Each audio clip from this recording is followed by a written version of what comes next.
আইসে আইসে করে দেবো আইসে করে দেবো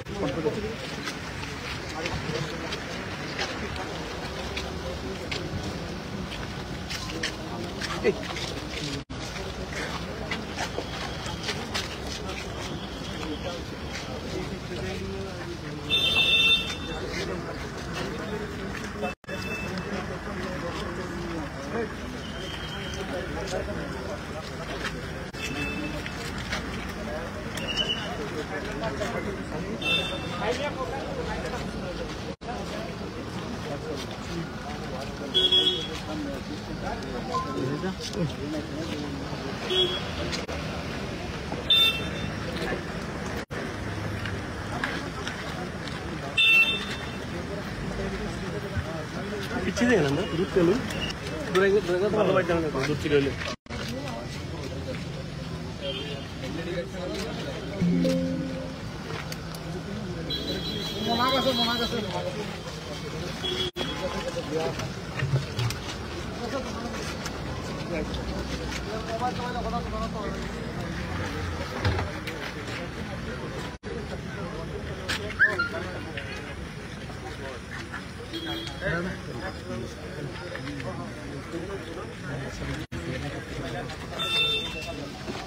লাইটটা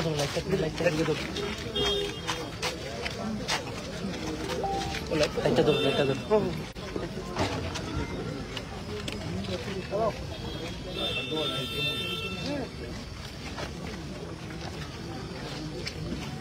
লাগে যান তো খাবার কথা মোবাইল চলে কথা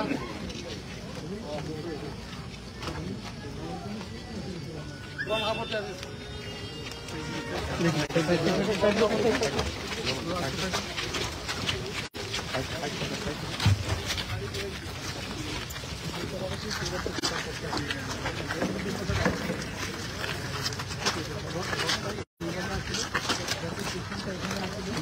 বেশি কাছে যাবে না তোমরা ঢুকতে যাবো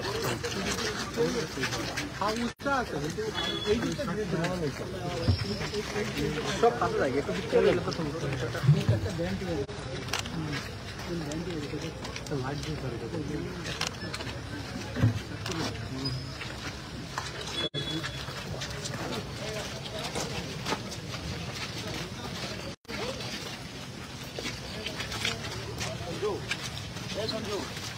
গাড়ি লাইটটা দিয়ে দে পিছনে লাইটটা দিয়ে দে পিছনে লাইটটা ভালো করে দাও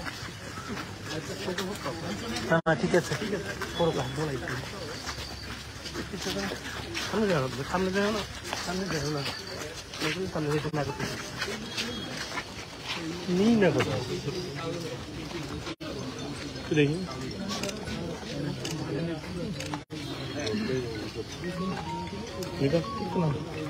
আপনার চলেন আমার তো মান করে আমি আমার কাজ করবো না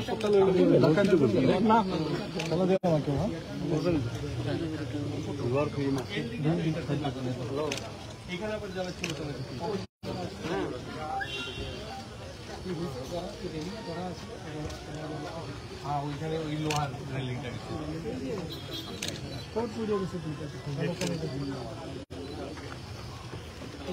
মানে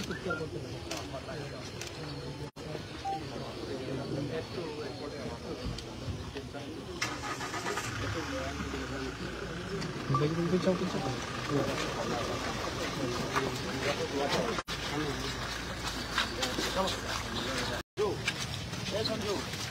গাড়ি লাইটটা দিয়ে দে পিছনে লাইটটা দিয়ে দে পিছনে লাইটটা ভালো করে দাও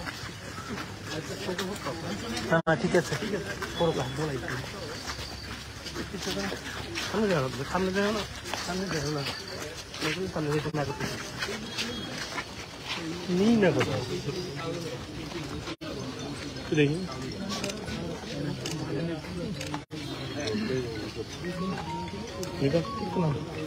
আপনার চলেন আমার তো মান করে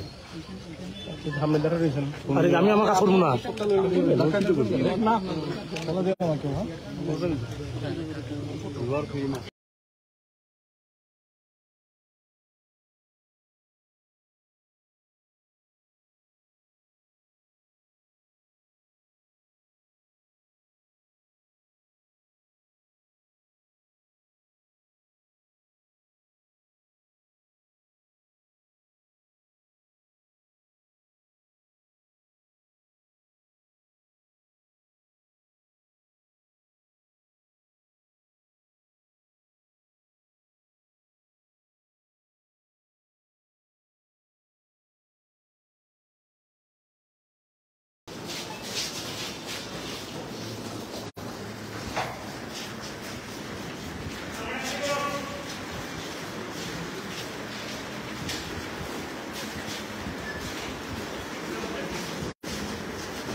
Kamay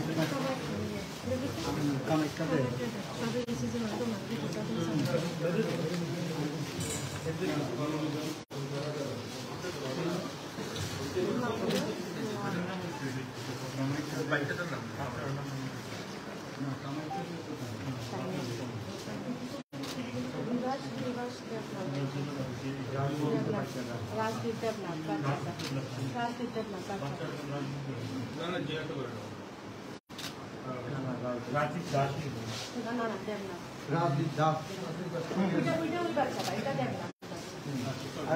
বিশাল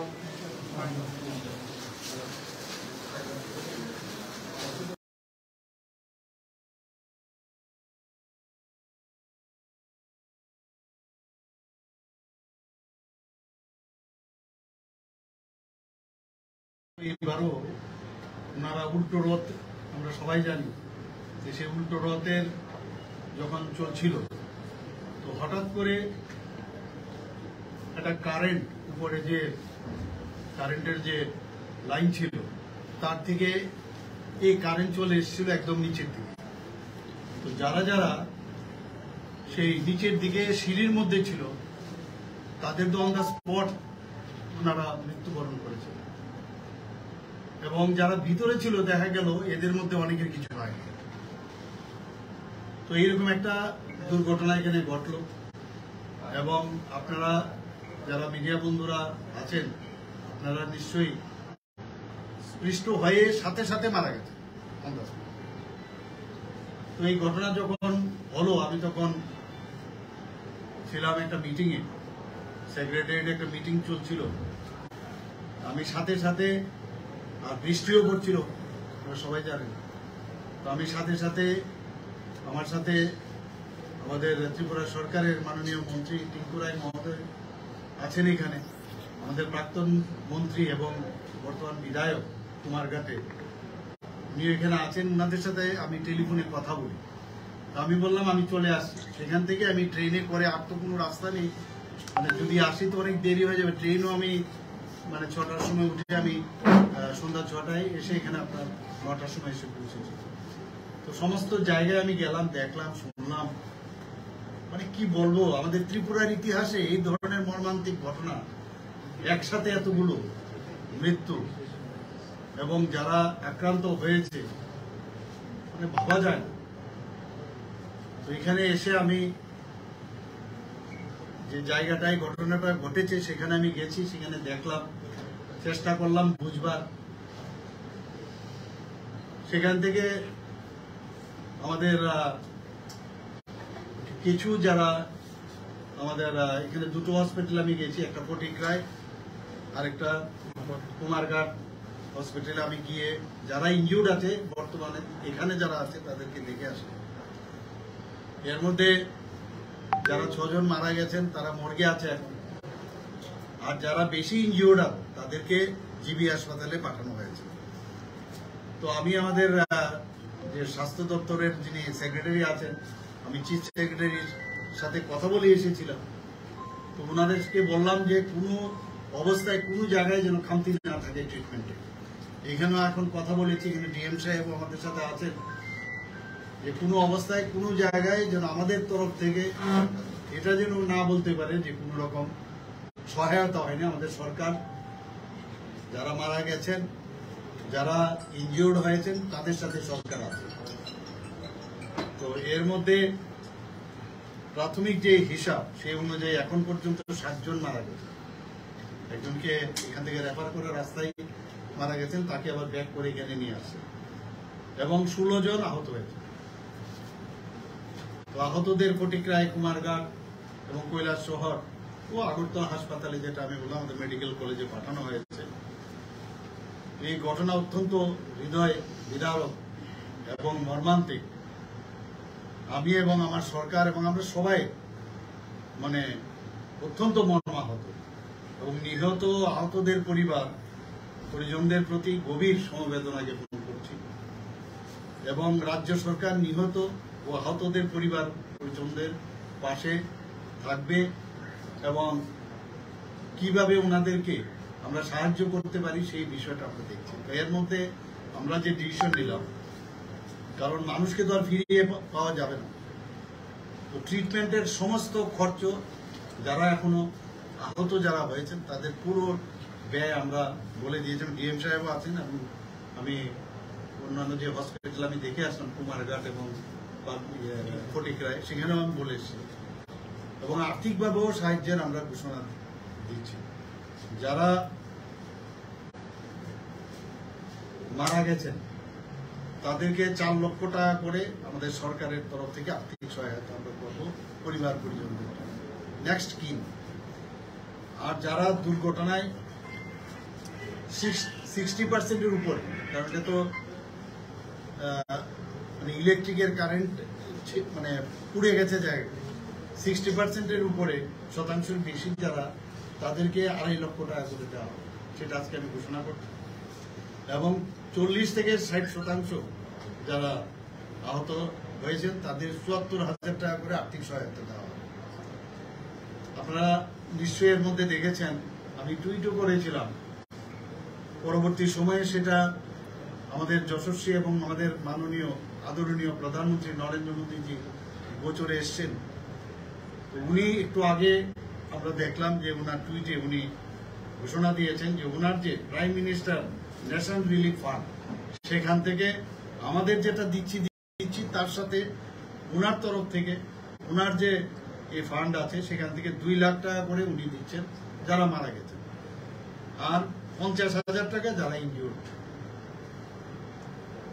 তো সেই বিষয়টাই আপনাদের গোচরে আনার জন্য আমি আজকের এই আপনাদেরকে বললাম এখানে থাকার জন্য। তো সত্যি মর্মান্তিক, ভাষায় প্রকাশ করা যাবে না। আপনাদের যাদের মারা গেছেন ওদের ফ্যামিলিদের একটা শুনলাম যে ফ্যামিলিরই 3-4 জন, একটা ফ্যামিলিরই 3-4 জন মারা গেছে। তো আমরা তো মানে আমি আমাদের সরকার ওনাদের সাথে থাকবে, আমি যেটা বললাম, এবং আরো যেসব যদি কোনো জায়গায় কোনো কিছু দরকার পড়ে, যদি বাইরেও নিতে হয়, যদি এরকম দেখা যায় ট্রিটমেন্টের, সেটাও আমরা করব। এর জন্য আপনাদেরকে সামনে রেখে আপনাদের মাধ্যমে সবার কাছে এই বিষয়টা জানাবো। সবাইকে ধন্যবাদ। একটা জিনিস স্যার, আজকের যে ঘটনাটা ঘটছে এর জন্য কি কোনো কিভাবে ঘটলো, কেন ঘটলো, বা এর জন্য কেউ কি দায়ী আছে, এর জন্য কি আপনারা কোনো তদন্ত কমিটির কিছু করবেন? এটার বিষয়ে আমি বলে দিচ্ছি আপনাকে, অলরেডি আমি এবং আমার সরকার ডিসিশন নিয়েছি যে আমাদের যে ডিএম সাহেব আছেন এখানে, ডিএম সাহেবের নেতৃত্বে একটা এনকোয়ারি হবে।